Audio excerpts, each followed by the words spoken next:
Toujours à l'étranger, une fois n'est pas coutume, on va maintenant évoquer un événement sportif qui a pris une dimension de crise nationale. Le football brésilien a connu son Titanic 7-1 hier soir face à l'Allemagne. Le pays s'est réveillé sidéré. Arnaud Ursule, Fanny Leterre, Nolwenn Hervé.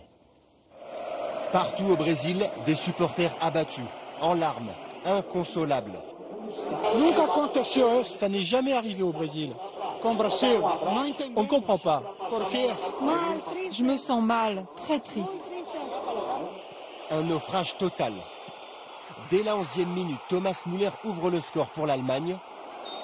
Début du cauchemar brésilien. Miroslav Klose inscrit son 16e but en Coupe du Monde et devient le meilleur buteur de l'histoire de la compétition. 2-0 pour l'Allemagne et déjà des visages qui en disent long. Au milieu d'une défense brésilienne déboussolée, Toni Kroos inscrit 2 nouveaux buts. 4-0, une humiliation. À Rio, au pied de l'écran géant, certains supporters en ont vu assez. Vous partez déjà? C'est une torture, je ne veux pas assister à ce massacre. On joue seulement la 29e minute. Sami Khedira porte le score à 5-0. Après la pause, le peuple jaune et vert attend une révolte de ses joueurs. Au contraire, il assiste à la suite du festival allemand. 2 buts d'André Schürrle. 7-0 pour l'Allemagne. En fin de match, les Brésiliens marquent enfin. Un but d'Oscar qui sauve à peine l'honneur. Et pour le Brésil, une déception qui va au-delà du football. C'était important de gagner pour le Brésil avec tout ce qu'on a vécu dernièrement, toutes ces manifestations.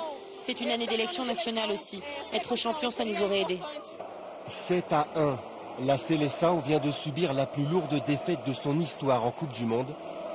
Des générations de supporters ne sont pas prêts d'oublier.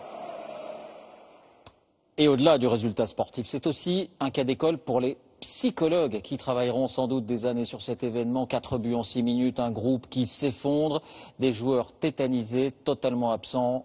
Que s'est-il passé? Jocelyn Debrow et Louen Martin. Une défaite monumentale et un trou noir. 7 minutes pendant lesquelles les Brésiliens encaissent 4 buts. Du jamais vu pour ce psychologue du sport qui s'occupe d'une centaine de professionnels. Pour lui, la débâcle commence dans les attitudes. Aucune parole, des regards vides et de l'abattement dès le 2e but. On a l'impression que c'est presque une crise d'angoisse collective qui est en train de se passer sur le terrain, un sentiment de panique. Qu'est-ce qu'on fait? Il n'y a pas de révolte, il n'y a pas de colère dans les attitudes des joueurs. Il y a avant tout une forme de résignation. Un manque de combativité et des leaders fantomatiques. Capitaine du soir, David Luiz semble paralysé.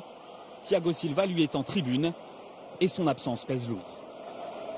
C'est quelqu'un qui va stabiliser pas seulement techniquement, mais aussi émotionnellement un groupe, qui va peut-être trouver les mots, qui va peut-être réussir par des attitudes justement à remettre tout le monde en place, ou alors à être dans une forme de révolte. Autre personnage clé, Luis Felipe Scolari, l'entraîneur, est lui livide. Et ses rares consignes sonnent dans le vide. Paralysés par l'enjeu, les Brésiliens tentent de sauver la face et d'obtenir des coups francs ou un pénalty. C'est un peu les stratégies de désespoir, d'essayer de provoquer des fautes, de peut-être d'avoir un coup de sifflet magique qui va venir sauver l'équipe. Un match cauchemar qui a peut-être commencé dès les hymnes et leur émotion démesurée. Sur ces 3 premiers visages qu'on voit, on a l'impression que les joueurs sont quand même au bord des larmes. Peut-être qu'à un moment donné, cette surémotionnalité, elle a pris le pas sur la lucidité. Une faillite individuelle et collective qui pourrait suivre les Brésiliens toute leur carrière. Une image de la joie en Allemagne. Ils étaient 100 000 ici, près de la porte de Brandebourg à Berlin. Et chaque but a été ponctué par une ovation. Image tournée par Nicolas Mettauer. Angela Merkel, qui était revenue plus tôt de Chine pour voir le match, sera au Brésil pour la finale face à l'Argentine ou aux Pays-Bas.